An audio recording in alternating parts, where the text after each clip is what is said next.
नाज़रीन, प्रोग्राम के इस हिस्से में मुझे बात करनी है फूड सप्लीमेंट्स के मुतालिक। आप किसी भी फार्मेसी में चले जाएं तो आपको पाकिस्तान के और दुनिया के दीगर ममालिक के बने हुए फूड सप्लीमेंट्स इतनी आसानी से दस्तयाब होते हैं। मल्टीविटामिन्स की जो गोलियां हैं, आपने अपने बालों को खूबसूरत करना है, आपने अपनी जल्द को खूबसूरत करना है, किसी डॉक्टर की एडवाइस के बगैर जब ये इस्तेमाल किए जाते हैं तो ये इंतहाई नुकसानदेह भी साबित हो सकते हैं।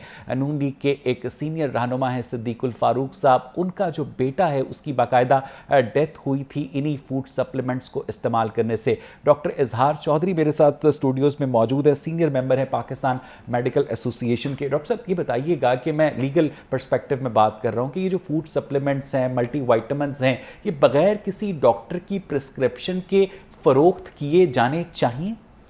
देखिए, आपने इसको दो हिस्सों में तकसीम कर दिया है कि ये फ़रोख्त की, जब आप कहते हैं ये फूड सप्लीमेंट है तो ये मेडिसिन के पॉइंट ऑफ व्यू से तो हमारी किसी रेगुलेटरी अथॉरिटी के ज़मरे में आते ही नहीं है।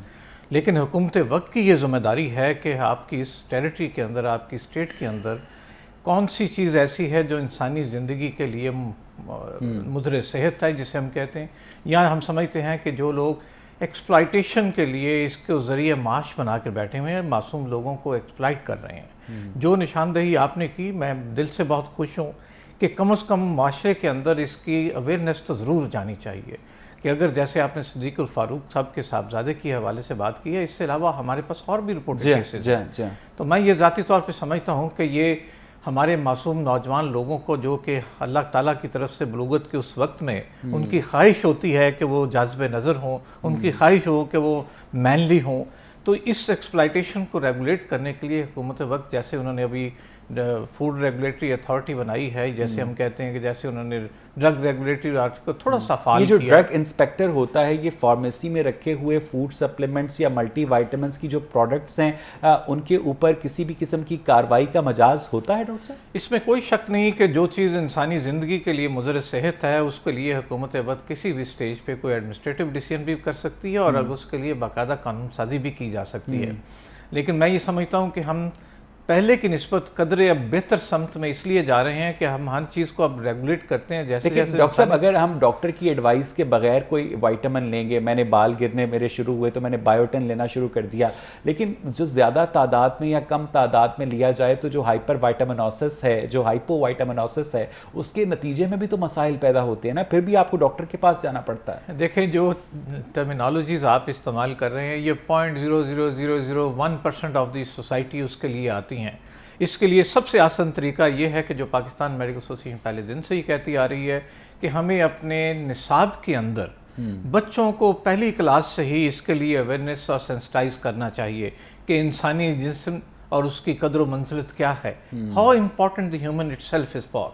अगर वो खुद से इंसान जो इस तालीम को समझता है, आगे जाता है, उसको ये पहले दिन से समझ आ जाए कि वो कितना, उसकी जिस्म और उसकी जान कितनी कीमती है। मैं वापस आपके पास आता हूँ। डॉक्टर आयशा नासिर मेरे साथ मौजूद हैं, माहिर ग़िज़ाइयत हैं। डॉक्टर आयशा, आपको मेरी आवाज़ आ रही है?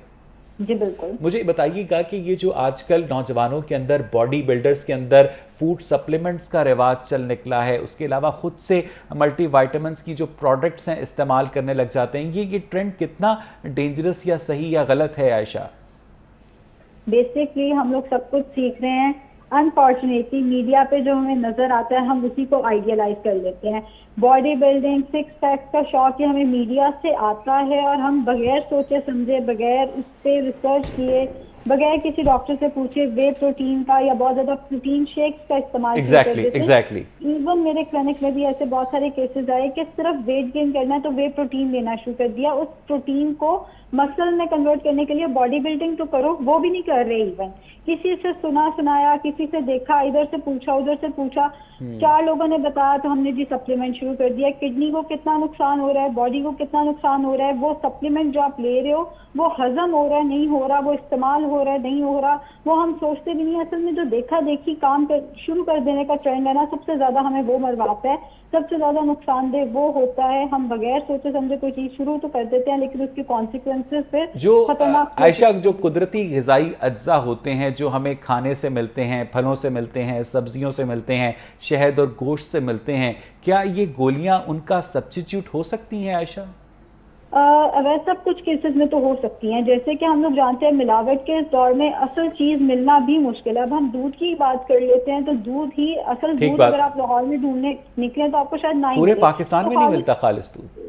बिल्कुल ऐसा ही है, खालिस दूध का रिप्लेसमेंट में हमें कैल्शियम के सप्लीमेंट्स लेने पड़ते हैं, लेकिन अगर वही कैल्शियम सप्लीमेंट आप लेते रहें और पानी का इस्तेमाल 3 लीटर ना करें तो वो किडनी में कैल्शियम के स्टोन्स बना देगा। ये बात किसी को नहीं पता। मैंने ऐसे ऐसे केसेस देखे हैं कि पेशेंट बोतल की जगह कैल्शियम सप्लीमेंट दिन में 3 दफा घोल के पी रहा है, गोली के तौर पे उसको बोतल की रिप्लेसमेंट में उसको यही नहीं पता कि एक गोली काफी है दिन की और उसका इस्तेमाल कैसे करना है, किन केसेस में करना है। ये नेमो बदल नहीं है उस खास चीज का जो अवेलेबल है, लेकिन कहीं ना कहीं सप्लीमेंट भी जरूरी हैं, कहीं ना कहीं उनकी जरूरत है। लेकिन डॉक्टर इजहार मुझे ये बताइएगा कि जो डेवलप्ड कंट्रीज हैं वहाँ पर ये फूड सप्लीमेंट्स और जो मल्टीविटामिन प्रोडक्ट्स हैं विदाउट मेडिकल प्रैक्टिशनर की प्रिस्क्रिप्शन के या फार्मासिस्ट की प्रिस्क्रिप्शन के सेल हो सकती हैं डॉक्टर साहब? बिल्कुल हो सकती हैं, वहाँ ये बिकती हैं, लेकिन मैं उससे बढ़ के आपको जो चीज़ और आवाम के लिए भी शेयर करना चाहता हूँ कि उन्होंने एक बाकायदा कंट्री लेवल पे ना FDA बनाई है। उसके ज़मरे में सिर्फ मेडिसिन की हद तक रेगुलेशन नहीं है, फूड एंड वो आपके ये सारी चीज़ें की सारी ये चीज़ें बुनियादी तौर पर उन्होंने इसका आगाज़ फूड रेगुलेटरी अथॉरिटी के तौर पे किया। तो ये वो सारी चीज़ें वहाँ ज़रूरत नहीं है, वहाँ कानून और उसके मानने वाले मीन्स के जो उस सोसाइटी के लोग हैं, उन मुल्कों के जो बाशिंदे हैं, वो अपनी इस तमाम ज़िंदगी के हिसाब से अपने आप को पहले दिन से ही, जैसे मैंने कहा, निसाब में अगर डाला जाएगा, अवेयर होते हैं। उनको ये पता होता है कि ये चीज़ें हमारे लिए कितनी नुकसानदेह हैं और वो उससे इधर उधर बाईपास उसको नहीं करते, वो उसका फ़ायदा लेते हैं। अनफॉर्चुनेटली हमारे तक जब ये खबर आती, जैसे अभी आयशा ने आपसे कहा, हमारे तक जब वो पहुंचती है उसका फैंसी और उसका मकसद ऑब्जेक्टिव भी डिफरेंट होता है। वो लोग अपनी ज़िंदगी की सपोर्ट के लिए इसको इस्तेमाल करते हैं, हम इसको एक्स्ट्राऑर्डिनरी सर्कमस्टांस में अपने आप को टार्जन बनाने के लिए इस्तेमाल करते हैं। बड़ा नुकसान नौजवानों में तो ये है। अच्छा, ये जो जिस्म बनाने में कामयाब हो जाते हैं बॉडी बिल्डर इन प्रोटीन्स के साथ, इन फूड सप्लीमेंट्स के साथ, जब ये जिस्म अपने आप को डी शेप करता है, जब उनकी उम्र बढ़ती है, तो उनके लिए तिब्बी मसाइल पैदा होते हैं डॉक्टर साहब? यकीनी तौर पे आपने देखा होगा ये जो पहलवान लोग हैं, जब वो एक्स्ट्रा ऑर्डिनरी खाना खाते हैं या एक्सरसाइज करते हैं, जब वो डिक्लाइन में जाते हैं, इसके उस हिस्से में जाते हैं, तो उनकी निस्बतन जो हम कहते हैं प्रोबेबिलिटी ऑफ एज जौन सी है वो आम कॉमन मैन से कम होती है। वो हम देखते हैं, आपको शुनीद होगा कि वो जल्दी चले जाते हैं। तो जो फिजिकली नॉर्मल लिमिट्स में रहने वाले लोग हैं, जो अल्लाह ताला के रेगुलेटरी सिस्टम को लेकर चलते हैं साथ, अल्लाह ताला ने उसको उस हिसाब से जिस्मानी तौर पे फिट रखा होता है। उनकी प्रोबेबिलिटी, उनकी हम एक्सपेक्टेशन ऑफ लाइफ ज़्यादा समझते हैं। आयशा, आपको मेरी आवाज़ आ रही है?